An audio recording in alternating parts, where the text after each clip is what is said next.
Sunderland. Right, so Newcastle versus Sunderland, or Sunderland versus Newcastle. This is the Wear Tyne derby. This is the biggest game of the season for Newcastle. Arguably now, a lot of fans won't see it that way. A lot of fans will. This is recorded before the last game before that, before the Liverpool game. A lot of fans will unfortunately see Liverpool winning this one. Liverpool will definitely be the favourites by the national press anyway.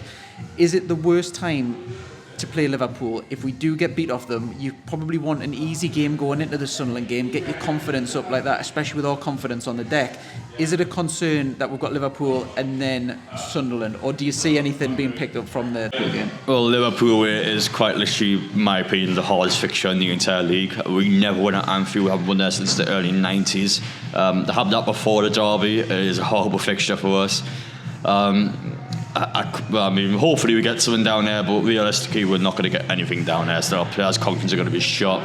They've had a horrible period now, which if we do lose that game, that's 8 losses in the last 9, which is unacceptable for any club, never mind any Newcastle team that is worth now hundreds of millions of pounds. We've lost to teams like Luton, Forest, we've lost to the likes of Bournemouth, Everton this season. We've lost to like 4 teams that were in the bottom 3 when we played them. They all went out the bloody bottom 3 now because of that. So in our point of view, we've dropped an extreme amount of points, which somewhat fair enough, the injuries in Champions League football, but that's now all out of the way, it's all done with. We have to get back on track, and this game, for me, you cannot lose this game. It would be embarrassing still, but if you take a replay at St James's Park, it wouldn't be the worst thing in the world.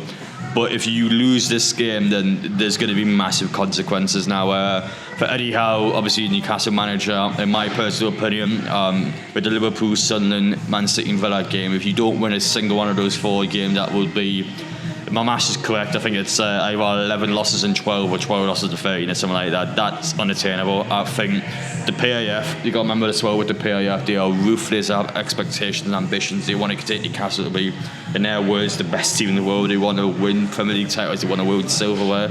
They won't mess around. And to see a better manager out there, they see an opportunity out there, they will take it. I think it's hard. They'll be really ruthless with that, because obviously they're just new into Newcastle, so we haven't really had 5 years under them to know if they're going to be super ruthless a little bit. Do you think they will just snap at Eddie Howe given a chance, or do you think they'll have a little patience? No, well, the PIF's job in Newcastle now, they own, 80% of the club now. The thing with them is they had to look in their best interest financially. They had to look at every avenue how Newcastle can get money. So if Newcastle miss out on European football, if they finish, let's say, 10th in the table or something like that, they lose out in tens of millions of pounds. They already lost out on a lot of money this season because of Eddie Howe's choice during the Milan game, where he's decided to try and go out and win the game instead of maintain the draw, which we've still got with Europa League football. If they see a potential danger of not getting money, they'll not mess around at all. You got to remember, it's not a man that murdered making his choice. The people that are there, obviously amongst the club on a daily basis, these are people that are simply trying to make profit out of Newcastle, trying to make Newcastle more money and make it a bigger brand. They'll be ruthless. I'm 100% confident they'll sack Eddie Howe.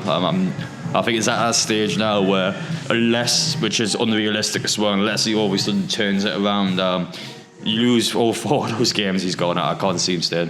Yeah, I would agree. I think they are very ruthless as well. We got a little taste, and only a little taste, when it was that Newcastle documentary, to see what actually goes on behind the scenes when they're on the Zoom calls and stuff like that. Amanda Slaveley and her husband, they're very nice guys kind of thing. They perceive a nice vibe. I think they'll be very patient with Eddie Howe, but they're not the one that wield the knife ultimately. So I'd agree with you. A lot of fans are kind of piling the pressure on. We touched on it before. We touched on it after the match as well with the post-match. If we do get beat off Sunderland, what percentage is Eddie Howe going to go? We looked at obviously the Premier League managers, the sack race. He's 4th at the moment at time of recording. Is it that Sunderland game? No matter what he does in the Liverpool game, even if he wins Liverpool and loses to Sunderland, is the Sunderland game? Well, the Sunderland game is going to be, I think, the moment where it divides the fan base. So I think, from what I've seen anyway in social media, and I think if I was to speak to a lot of people, they'd probably say the same. I think it will be split. So I think 50% of people will come out and say, well, actually, you've got to look at the injuries this season, you've got to look at where Newcastle's been, you've got to look at what he's done last year, you've got to look at the fact that there are factors, for example, someone like Sandro Tonali, that's completely out of Eddie Howe's hands, so you've got to give him some leeway with that. And you got 50% of people saying, well, no matter what, we should be beating Sunderland at the time we are Derby. We cannot lose to a team that's inferior to us. We've spent way more money in there, and we're miles ahead of where Sunderland are as a club now. And for me, I've got to agree with the second point. I think even with everything that's been beyond Eddie Howe's control this season, it's no excuse. Our team is still miles better than Sunderland. We're still lost to a lot of the teams around the bottom three this season. We're still massively dropped off. I think if we lose that Sunderland game, that's the moment for me where I don't think there's any turning back. I think it's just going to be that point there where Eddie Howe, I don't think, has a long-term future after that game. It is such an important game. We all know the importance of the derby. It would be humiliating. It would be embarrassing if we lose that one. And I don't think see him come back from that. Well, we touched on the PIF, who ultimately make the decisions. Now, to them, are they really going to care about Sunderland? Because they'll probably not even know that they exist, kind of thing. They're probably not well fushed with English knowledge of the game and everything like that. So you would imagine the more important thing for them was Champions League football. So that loss was more of a knife into the back of Eddie Howe sort of thing, rather than a Sunderland loss. But it's ultimately the fans that are going to be turning against Eddie Howe if it is. So when you say he's going to be favourite to get sacked, he's going to have to go, do you think that will be a fan-led thing that does it and PIF will have to listen to the fans, or do you think PIF will see that game and value it, sort of thing? Well, I do agree that the PIF's not going to know much about the time we are Derby. I'm not expecting them to be all chucked or everything, especially the fact that they're not a Premier League team. It's not like some of that. No, it's not on their radar sort of thing. Coming into the job. I think the PIF will still look at it as a whole, because obviously FA Cup, going out in the third round, you're not getting much money now. The FA Cup is where you make way more money than the Carabao Cup. I think Newcastle got like 500 grand for losing the final last season, whereas I think you get 500 grand for even getting around the top last 16, last 8 or something in the FA Cup. So they will still look at the potential money that they're losing out on.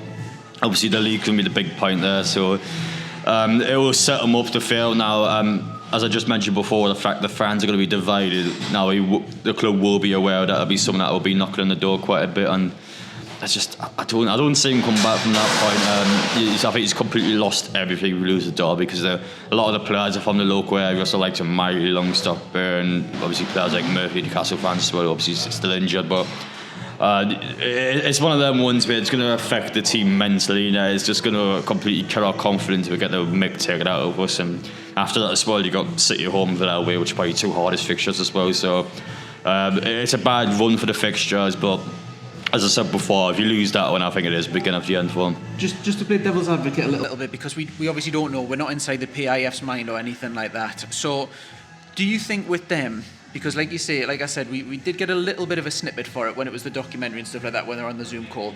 Do you think, no pun intended, do you think it's black and white with them, or do you think there's grey area? Do you think the conversation would go, we lost Champions League football because he was trying to go too much, so it was very unlucky, it come down very closely. In the Cup, it was obviously penalties. Or do you think that they're just going to look at it and say, look, we're knocked out of Champions League, we're knocked out of the Cup? Do you think it's very much cut and dry with PIF and they'll only look at the bottom line? Or do you think they'll be listening to Amanda and think, all right, okay, yeah, it was penalties, it was this, that and the other? Do you think they'll take it into account? How do you see that?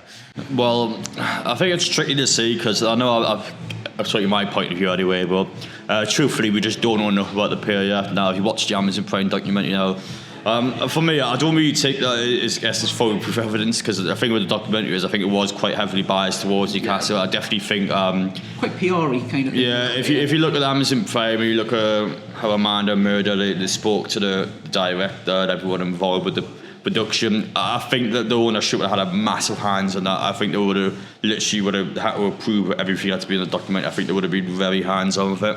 So you can't really say it's full-on proof of the PIF, but for me, I do get the impression that they are heavily strict. They won't mess around at all. Now, again, you've got to look at why did they buy Newcastle? What did the PIF want now? They want to build a sporting brand. They want to do it with all sorts of different clubs in the world. They want to do it with different sports. You've got to look at what they want for the club. They want the club to do as well as possible. They want the club to be the most supported team in Saudi Arabia. They want the club to be worldwide.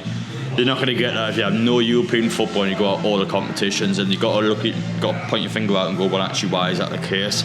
And they'll look at everything, and then they realise you've got all the transfers are brought in. Well, actually, Newcastle is one of the highest spenders since the takeover. They spent way more than any of the team outside the Big Six, and you got to look afterwards and go, well, actually, what else is there to play here? And then you look at the manager, and that's going to be the harsh reality. The world just look straight at the manager and go, actually, well, let's see who's available at the minute. Or just like Jose Mourinho, or this guy's available.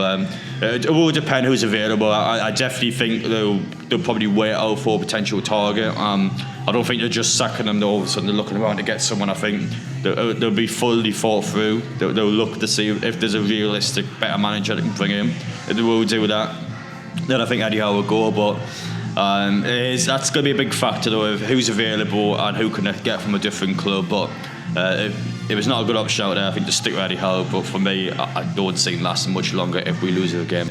Yeah, I mean, if I'm giving my personal opinion, I absolutely love Eddie Howe. I love him a lot. I think, other than this last little period, which I think injuries have hindered with sort of thing, what I've noticed a lot, just actually the sniff test and the optics of watching Newcastle, is when we had no bench, when we went through that really deep injury period and there was just nobody on the bench other than Matt Ritchie and kids, a lot of players I was noticing picking up knocks. You've seen Shaw kind of get knocked and he would get up and he would soldier on.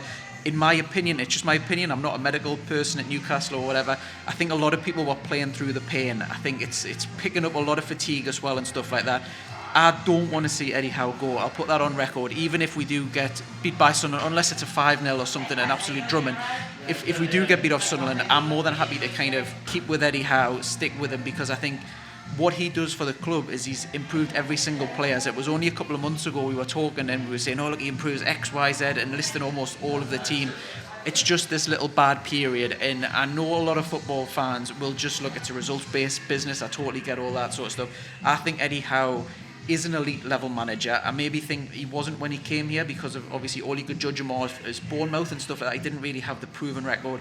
For me, he's proved enough at Newcastle, for me personally, and I can see that, and I can see if we go on and we get Jose Mourinho, or if we get, because I have noticed a lot of times him coming up in the comments on social media and a lot of others, for me, I think he is better than Jose Mourinho. I think Jose Mourinho is a cup manager. He'll come in, he'll maybe get a trophy, that'll get a lot of the fans on side.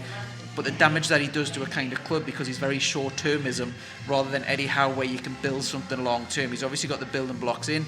When you look at who he signed during when we qualified for the Champions League, he's planning for the future as well. He got Lewis Hall, who I know he doesn't seem to fancy. I don't know what's going on with that transfer, but he said he is still one for the future. He signed Livramento as well. Now, I thought he would be very short-termism with this Champions League money, and I thought he'd be getting the superstars that are kind of in and ready to go, the full sort of package. Livramento's done all right because he's come in and hit the ground running, but he is very young. A lot of people might forget that just how young he is. So there's a lot of building blocks that he's put in. It's all his players that he wants. I'll be interested to see when Tonali comes back and Barnes comes back.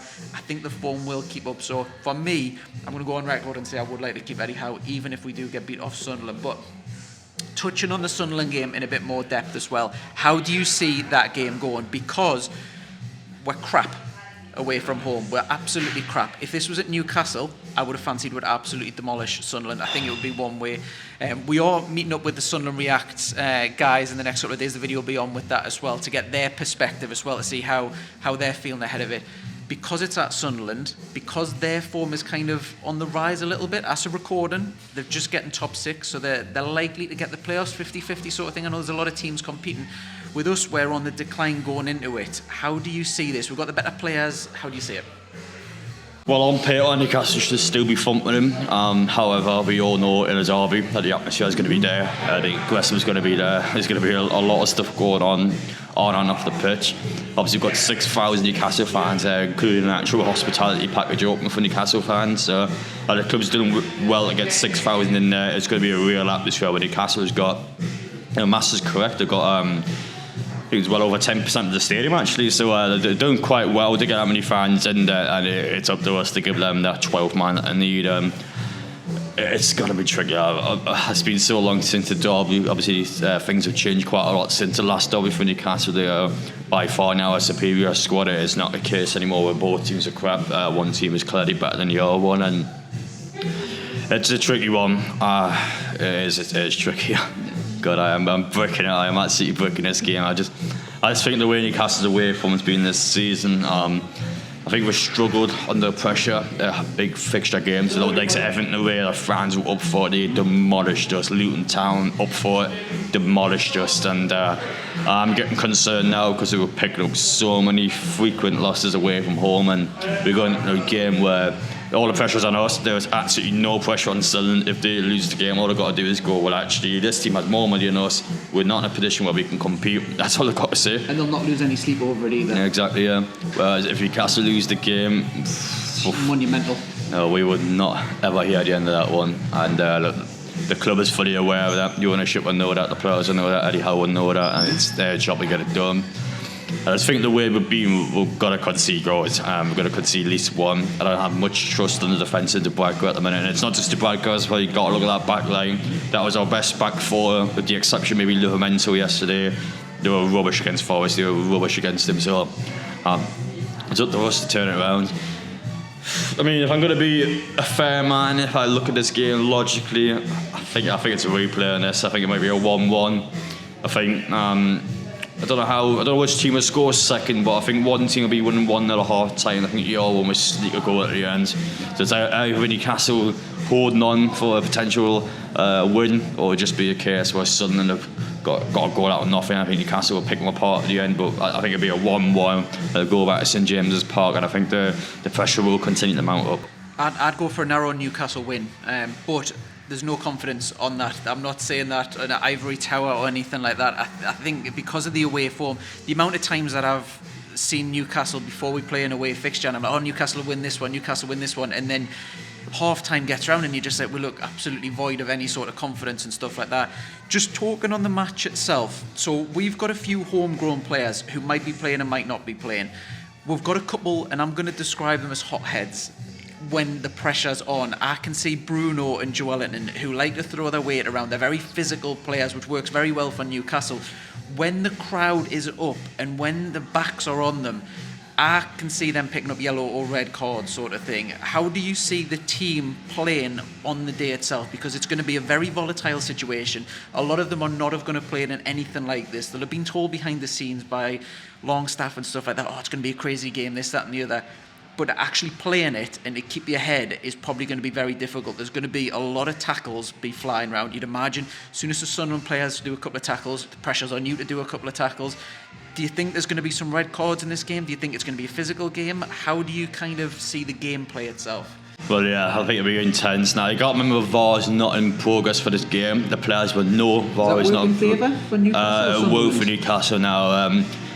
If Bruno played for an opposition team when we played them, I would hate Bruno as a player. I think he's very aggressive. I think he goes in for big tackles. I think he'd be a bit slime to, let's say, a player's on the board. He'd be that kind of one that puts a little elbow and he'll do that little nick where it will frustrate a player.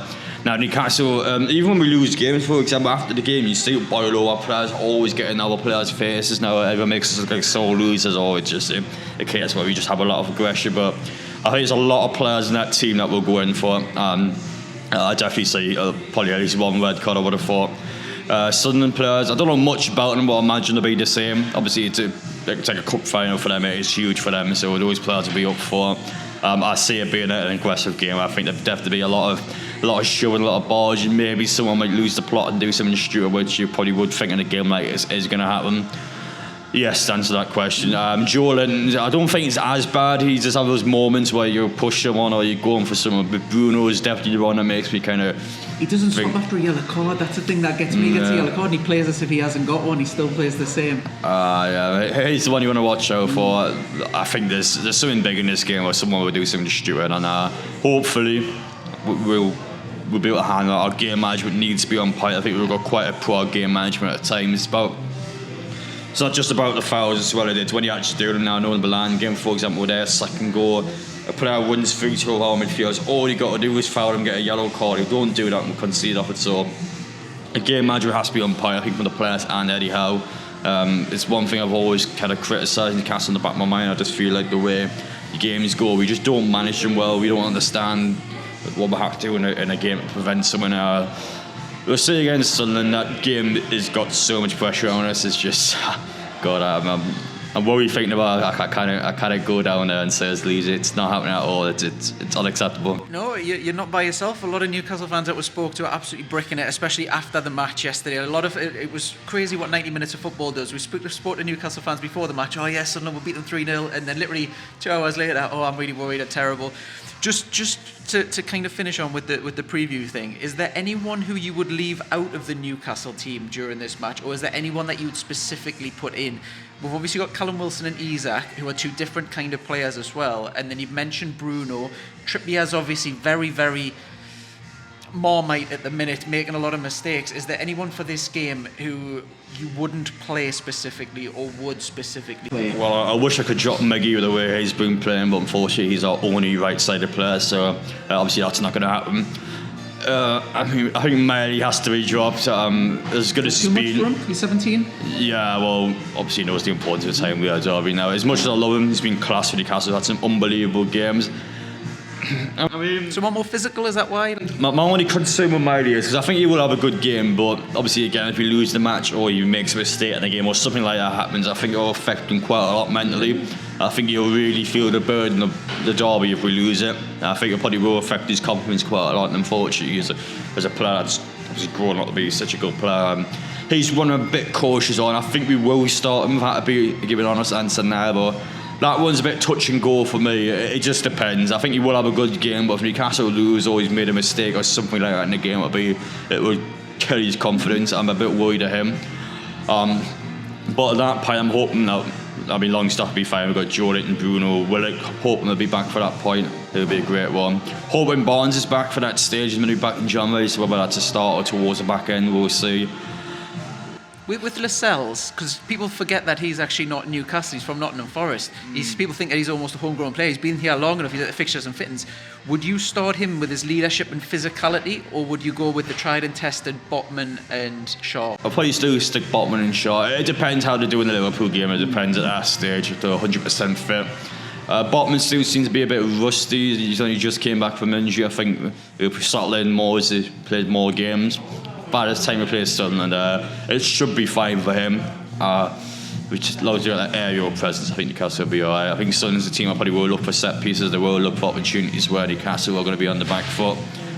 In terms of playing the ball around, we'll be miles better than them. Even the likes of Joe Bellingham, I've watched him a few times a couple of years ago, and I know he has improved a lot since that, but still he's just not as good as Newcastle midfielders yet. So in our prediction, he would probably keep the same 11, to be fair to Eddie Howe. For me, it's just more, I think I'm probably more overthinking things than anything. I think you play the same 11, just know you got to go out there and give 100%. I think as long as the players give 100%, and we'll see how things go. It's still unacceptable if we lose, and we're not here at the end of it, and I certainly will be pointing a lot of fingers at certain individuals if we do lose, but going into the game, we've just got to play best 11. That's it, really. Don't overthink it, just do what you think's best, and what will be, will be. Right, well, we've got the Newcastle perspective then. We'll be going to see Sunderland upcoming. That'll be in the next couple of days as well. We get their prediction, how they analyse the game as well, and how confident they are. Don't forget, like, follow, subscribe, do all the rest of it. Adam will be down, he'll be in the Newcastle end for that. I'll be down trying to speak Newcastle and Sunderland fans as well on the day. Like, follow, subscribe, and obviously check out Adam's YouTube channel as well.